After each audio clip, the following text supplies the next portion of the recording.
been extraordinary in his friendship and his support for Israel, his principled positions, his willingness to just cut through and get to the essence of things. And I don't say that as a compliment. I just mean it. People have heard me say that behind your back, Mr. President, many times. But I want to say something else. I think we have a partnership, if I can quote you, second to none. I think it's allowed us to do enormous things. You know, people said there was a different conception at one time, which means that America can advance its interests in the Middle East if it opens a lot of daylight between it and Israel. And President Trump has done the exact opposite. He's achieved remarkable things in the Middle East because we work together. We talk about our ideas. Sometimes we have different ideas, but we work it out. And most of the time we see eye to eye. But it's been a remarkable experience, and this was a very, very productive meeting. And may I say a very good lunch. Thank you. Thank you for your friendship. Thank you very much. And thank you for your support. It's meant from the heart. Thank you.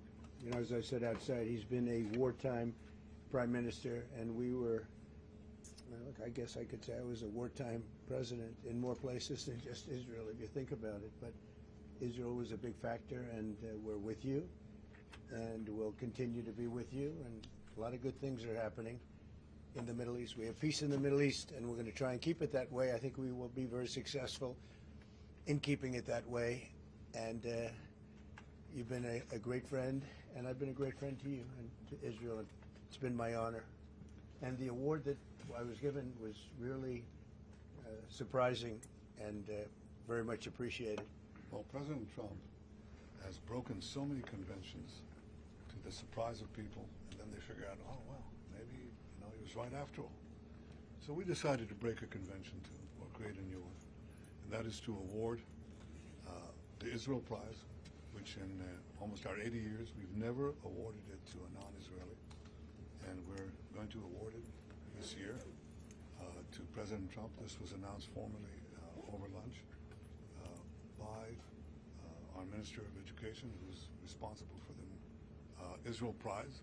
It's going to be awarded to President Donald J. Trump for his tremendous contributions to Israel and the Jewish people.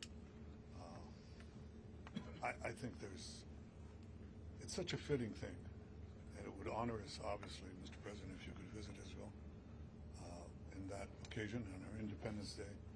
But I have to say that this reflects the overwhelming sentiment of Israelis across the spectrum. They appreciate what you've done to help Israel and to help our common battle against the terrorists and those who would destroy our civilization. So, again, that's an expression of thanks and appreciation. Thank you, baby, very much. That really is a great honor. Any questions, please? We'll go pretty quickly because pretty much we agree on most of the things, and you would know what most of those things are. Please, go ahead. Thank you, Mr. President. I'd like to know if you and the Prime Minister talked about having Israel pull back its troops before Hamas fully disarms. I know that's been an issue. Did you push for that today? Well, we talked about Hamas, and we talked about disarmament. And they're going to be given a very short period of time to disarm. And we'll see how that works out. Steve Witkoff and Jared Kushner will be in charge of that from our side. But if they don't disarm, as they agreed to do, they agreed to it, and then they'll be held to pay for them. And we don't want that. We're not looking for that. But they have to disarm within a fairly short period of time. Was Israel withdrawing its forces?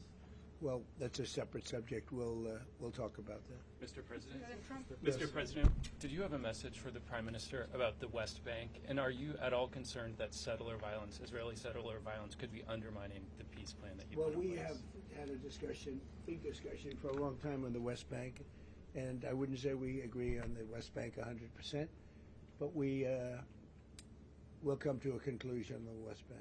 If I could ask, what is the disagreement? Well, I don't want to do that. It'll be announced at an appropriate time. But he will do the right thing. I know that. I know him very well. He will do the right thing. Yes? There is a growing fear of a confrontation between Israel and Turkey. How are you going to ease this tension given the fact that President Erdogan called Mr. Netanyahu Hitler and compares Israel to the Nazis. Well, I know President Erdogan very well, and as you all know, he's a very good friend of mine. And I believe that, and I do respect him, and Bibi respects him, and they're not going to have a problem. They're not going to have a problem. I know him very well. And you've seen me do things with President Erdogan and Turkey that nobody else could have done. We're not going to have a problem. He's done a fantastic job. I'm with him all the way. I'm with Bibi all the way. Nothing's going to happen. Yes. Mr. President, are you concerned that Israel is not moving quickly enough to phase 2 of the peace plan? Well, I'm not concerned about anything that Israel's doing. I'm concerned about what other people are doing or maybe aren't doing. But I'm not concerned. They've lived up to the plan. They're strong. They're solid. And sometimes they don't understand when somebody violates something that you want to give them a second chance. Well, we'll give them a couple of second chances. But no, Israel's lived up to the plan 100%. Don't forget, we made the plan possible by taking out Iran. And speaking of Iran, I hope they're not trying to build up again, because if they are, we're going to have no choice but very quickly to eradicate that buildup. So I hope Iran is not trying to build up, as I've been reading, that they're building up weapons and other things. And if they are, they're not using the sites that we obliterated, but they're using possibly different sites. We know exactly where they're going, what they're doing, and I hope they're not doing it because we don't want to waste the fuel on a B-2. It's a 37-hour trip both ways. I don't want to waste a lot of fuel. Okay? Mr. President Trump, just after your last remarks regarding the pardon request of Prime Minister Netanyahu, Herzog office told us that you have not talked after the official request of Prime Minister Netanyahu pardon. Can you clarify to us, did you talk about it? Which request are you talking about? With the President Herzog, the Israeli President Herzog. Did you talk with him directly? President Erdogan? Herzog. The Israeli President So you're talking Herzog. about pardon? Yeah. Oh, well, you got to say that. No, I think he's going to be in great shape. He's a wartime prime minister at the highest level. He's achieved tremendous success. And I'll say it, if you had 8 out of 10 prime ministers in his position right now, or before right now, maybe, you wouldn't have Israel any longer. Israel would not exist. I'd say two of them would, and 8 of them wouldn't. Those are not good odds. You needed a very special man to really carry through and really help Israel through this horrible jam. These are major factions, and it started with our negotiation with Iran. I think it probably started with Soleimani.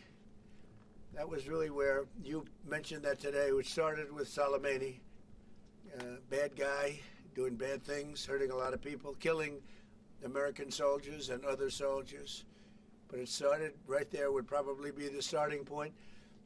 And then from that point forward, but you have a wartime prime minister at the highest level. There could be other wartime prime ministers, but they'd lose.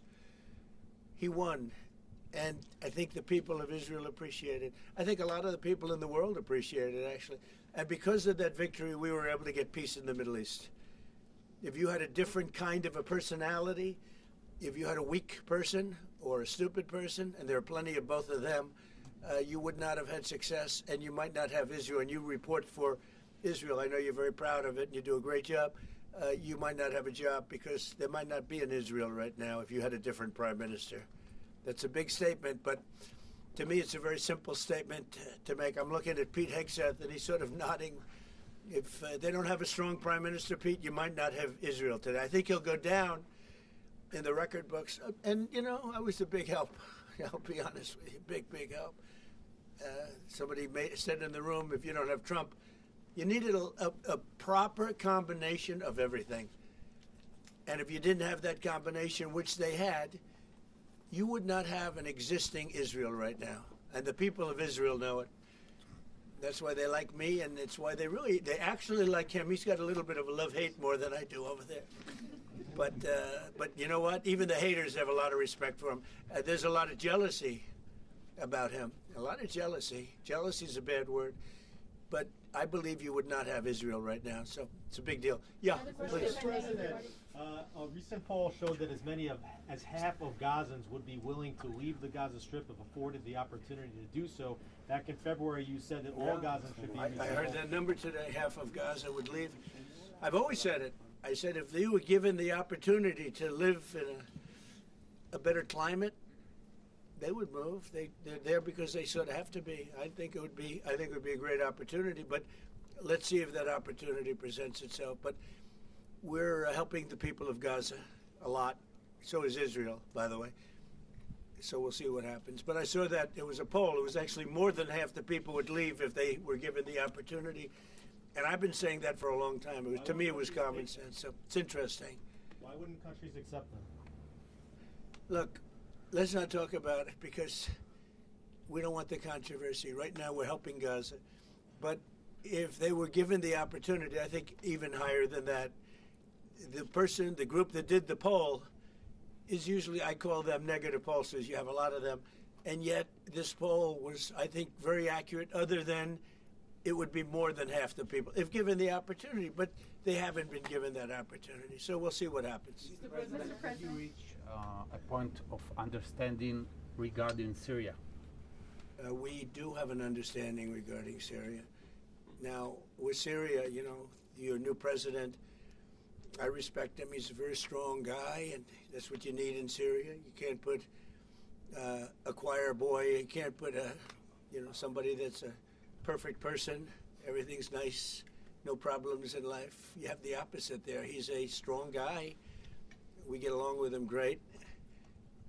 I can't ask for any more. He's been with us all the way. We had that mishap with ISIS, and he was with us all the way. He was fighting us. You know, he was fighting them. So I hope Israel. I'm sure that Israel and him will get along. I will try and make it so that they do get along. Mr. I think they will. Bibi, do you have anything to say about that? Yeah, well, our interest is to have a peaceful border with Syria. Our interest is to have, and we openly say it, we want to make sure that the border area right next to our border is safe. We don't have terrorists, we don't have attacks, and we also want to secure our Druze friends. And by the way, I think not only the Druze, but other minorities, especially the Christians, should be protected as well in Syria and throughout the Middle East and in Nigeria. In your efforts, we back completely because Christian communities are beleaguered around the world and especially in the Middle East, but in parts of Africa too. And we stand for the same thing. And don't forget, it was President Erdogan that helped very much get rid of a very bad ruler of Syria. That was President Erdogan. And he never wanted the credit for it, but he really gets a lot of credit. Bibi agrees with that. I agree with. I mean, I know it. And President Erdogan should get a lot of good credit for what he did. He got rid of some very bad people. And, you know, they've been wanting to do that for 1,000 years with different names, but for 1,000 years in Syria. President Erdogan did it, and we give him a lot of credit. I give him a lot of credit. But I think it's going to work out well between Syria and Israel. Mr. President, about Lebanon. Yeah, go ahead, please. The Lebanese government, so what we saw, is not meeting the terms of the ceasefire agreement, has failed to disarm Hezbollah, actually. In your view, should Israel strike the terrorist organization again? Well, we're going to see about that. We'll see about it. The Lebanese government is at a little bit of a disadvantage, if you think of it, with Hezbollah. But Hezbollah has been behaving badly, so we'll see what happens. Mr. President, on China. How close are we to another operation of Israel in Iran? You said before the meeting with Netanyahu that you are in support of Israel if the ballistic missile project will take on and also the nuclear weapon. But after the meeting, after what you know from the intelligence, how close are we to another war with Iran? Well, I don't want to say that, but Iran may be behaving badly. It hasn't been confirmed. But if it's confirmed, look, they know the consequences.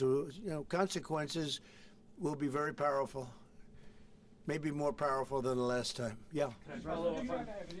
And Iran should have made a deal the last time. I gave them the option. I said, you can make a deal. Do it. I told them, do it. And They didn't believe me. Now they believe me. Do you have evidence that Iran is behaving badly, and what do you mean by that? This is just what we hear. But usually, where there's smoke, there's fire. Have you heard the expression? But what do you mean related to the nuclear Well, capabilities? no, I'm hearing that they're not nuclear yet, but maybe nuclear too.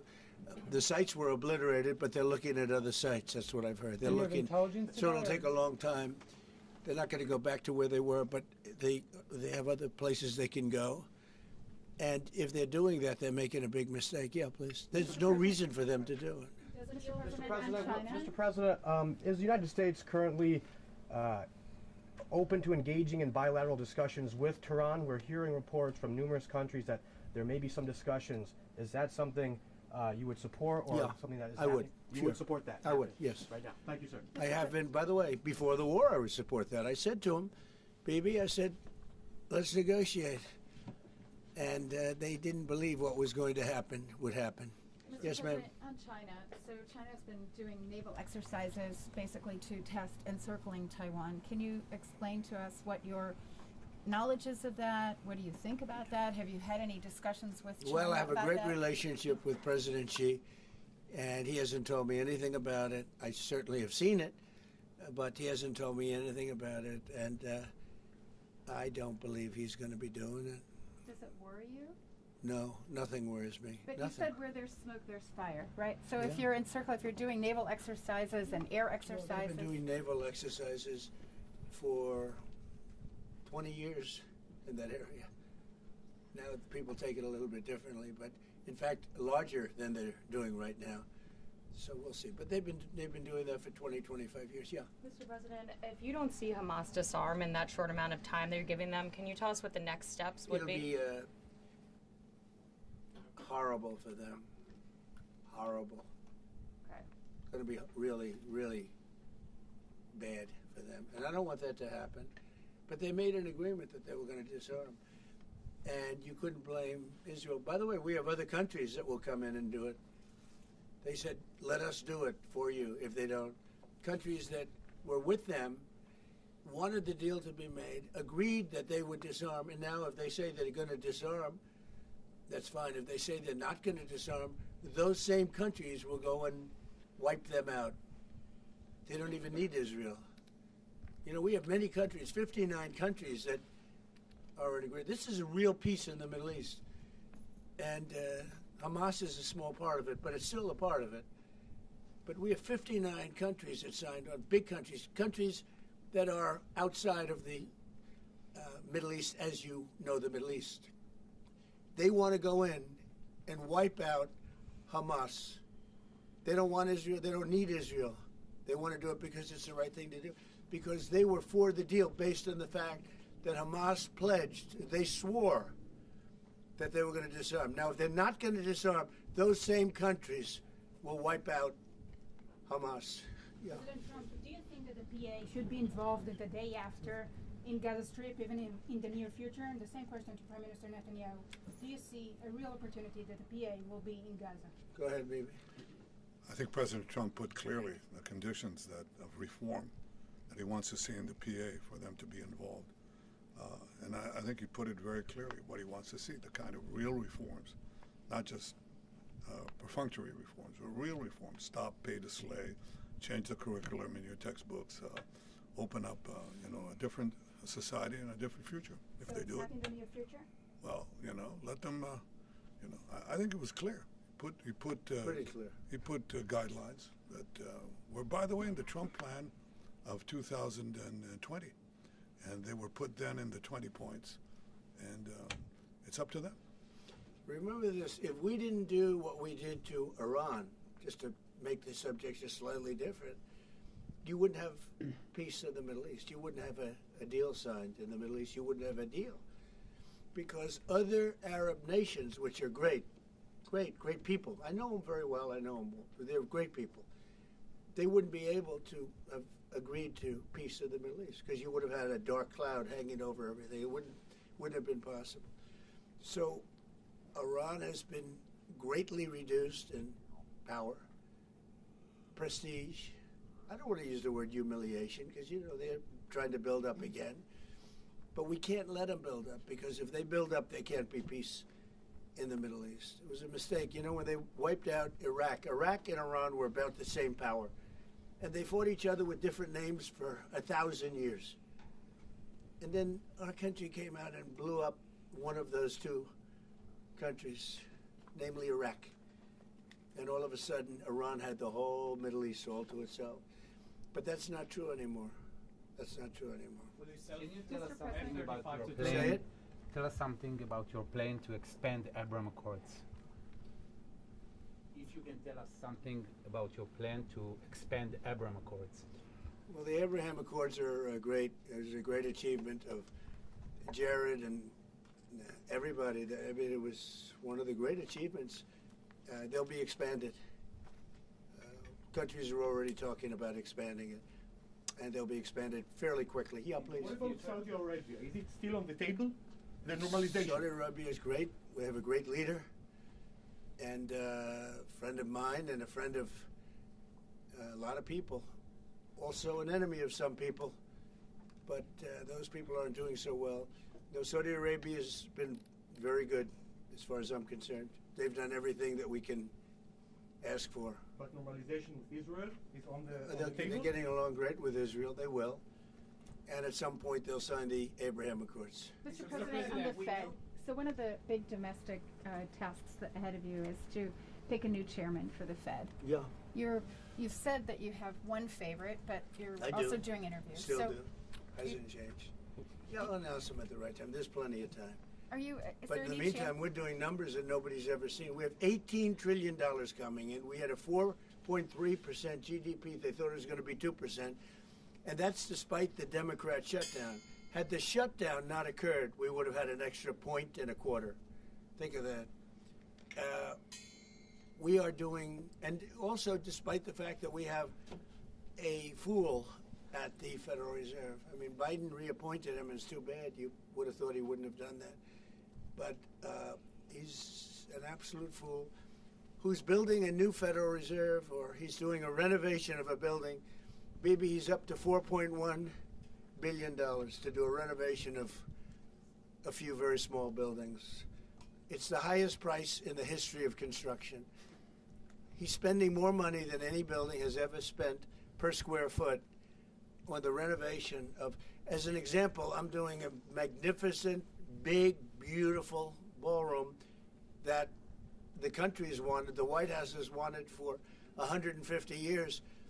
It's a massive job, and it's a tiny fraction of that number.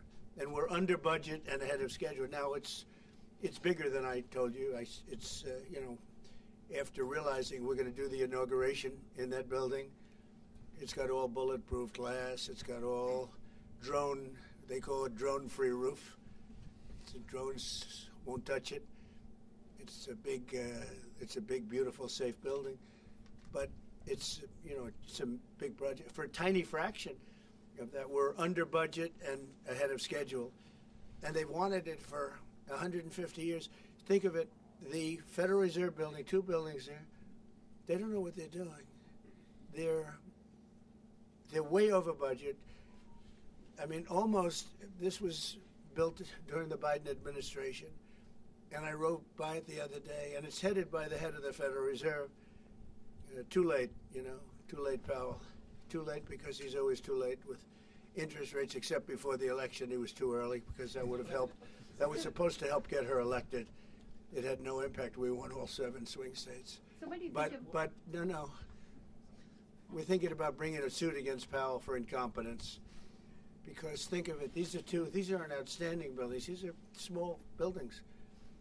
He said $4 billion more. It's going to end up costing more than $4 billion. $4 billion. It's the highest price of construction. Again, Democrats. Highest price of construction per square foot in the history of the world. There's never been. Gorgeous monuments are built for a much smaller price. So we're thinking about bringing a gross incompetence, what's called gross incompetence lawsuit. It's gross incompetence against Powell. And it was his baby. And the guy's just incompetent. I mean, there's nothing you can do about it. a very incompetent man, but we're going to probably bring a lawsuit against him. Thank you all very much. I appreciate it. Bibi, congratulations.